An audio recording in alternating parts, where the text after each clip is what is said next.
வந்து பால் பாயாசம் செய்ய போகிறோம். அது எப்படி செய்து பார்க்கலாம். ஃபஸ்ட்டு அதுக்கு கொஞ்சம் தண்ணி எடுத்துக்கோங்க. அதில் வந்து ஜவ்வரிசி போட்டு நல்லா ஊற விட்டுடலாம்.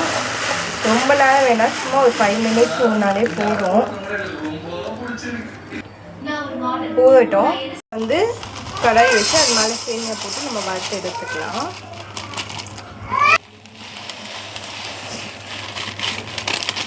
நான் வந்து 2 சேமியா பாக்கெட் ஆட் பண்ணிக்கேன். உங்களுக்கு எந்த அளவுக்கு தேவையோ அந்த அளவுக்கு நீங்கள் ஆட் பண்ணிக்கோங்க. நல்லா வந்து வறுத்துக்கலாம். அப்போ தான் வந்து நல்லா இருக்கும் டேஸ்ட்டு.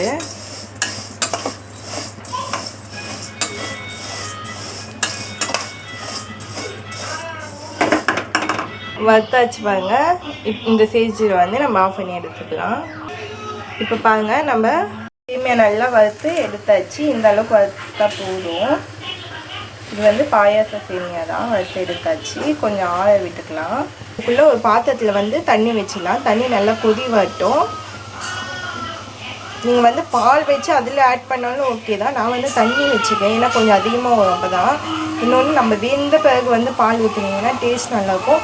சீக்கிரம் பாயாசம் வந்து கட்டியாகாது. அதுக்காக பாருங்கள், தண்ணி நல்லா சூடாகிடுச்சு. இந்த ஸ்டேஜில் வந்து நம்ம ஊற வச்சுருந்தோம்ல ஜவ்வரிசி, அதை எடுத்து ஆட் பண்ணிக்கலாம். பாருங்க, இந்த ஸ்டேஜில் வந்து ஜவ்வரிசி எடுத்து ஆட் பண்ணிக்கலாம். இப்போ ஜவ்வரிசி போட்ட பிறகு நல்லா மிக்ஸ் பண்ணி விட்டுக்கலாம். எல்லா ஜவ்வரிசியும் போட்டு நல்லா அதோடைய கலர் வந்து சேஞ்ச் ஆகணும். ஒயிட்டாக மாவு கலரில் இருந்தது இல்லை, இது பாருங்கள், நல்லா இது வந்து கலர் வந்து சேஞ்ச் ஆகணும். அது வரைக்கும் நல்லா இப்படி கைவிடாமல் மிக்ஸ் பண்ணிக்கோங்க. வந்து கலர் வந்து சேஞ்ச் ஆயிடுச்சு. ஓகேங்களா. இப்போ இந்த ஸ்டேஜில் வந்து நம்ம சேமியாவையும் ஆட் பண்ணிக்கலாம்.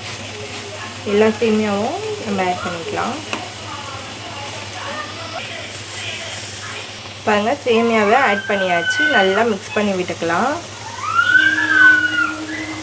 நல்லா கட்டி ஆகக்கூடாது, நம்ம மிக்ஸ் பண்ணிகிட்டே இருக்கணும் கைவிடாமல்.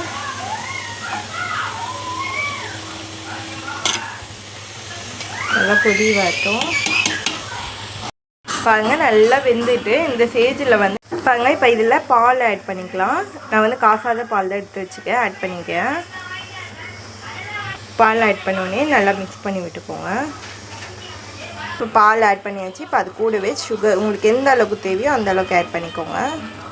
ஆட் பண்ணியாச்சு. இந்த ஸ்டேஜில் வந்து அடுப்பு ஆஃப் பண்ணிக்கலாம். ஆஃப் பண்ணி எடுத்துகிட்டு நம்ம முந்திரி திராட்சையெல்லாம் தாளித்து ஆட் பண்ணிக்கலாம்.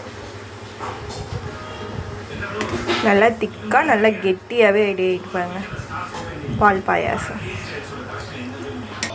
பாருங்கள், முந்திரி திராட்சை எல்லாமே வந்து போட்டாச்சு. இப்போ இது கூட நெய் ஆட் பண்ணி இப்போது நெய் ஆட் பண்ணிக்கலாம்.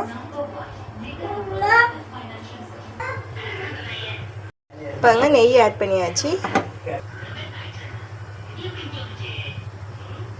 இப்போ பாருங்கள், முந்திரி திராட்சை நம்ம வறுத்தாச்சு நல்லா. இப்போ ஆட் பண்ணிக்கலாம். நல்லா மிக்ஸ் பண்ணி விட்டுக்கோங்க.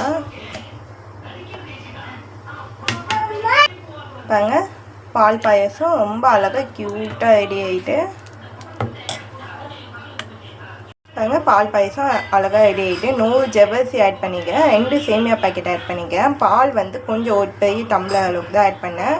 இப்போ தண்ணியிலே வேக வச்சேன், ஏன்னா தண்ணியிலே வேக வச்சா சீக்கிரம் கட்டாது. அதுக்காக தான் தண்ணியில் வேக வச்சது. இப்போ தான் சீக்கிரம் நல்லா வேகும். அதனால் நான் வந்து அதிகமான அளவு தான் வந்து செஞ்சுருக்கேன். ஏன்னா தெரிஞ்சவங்களுக்கு அந்த மாதிரி கொடுப்போம், அதனால் வந்து கொஞ்சம் அதிகமாக செஞ்சுருப்பேன். ஓகேங்களா. நீங்கள் வந்து கம்மியான அளவு கம்மியான குவான்டிட்டி கூட செஞ்சுக்கலாம், வீட்டில் செஞ்சு சாப்பிட்றீங்க அப்படின்னா. இந்த வீடியோ உங்களுக்கு பிடிச்சிருந்தா லைக் பண்ணுங்கள், ஷேர் பண்ணுங்கள், சப்ஸ்கிரைப் பண்ணுங்கள், மறக்காமல் பெல் பட்டனை கிளிக் பண்ணுங்கள். தேங்க்யூ.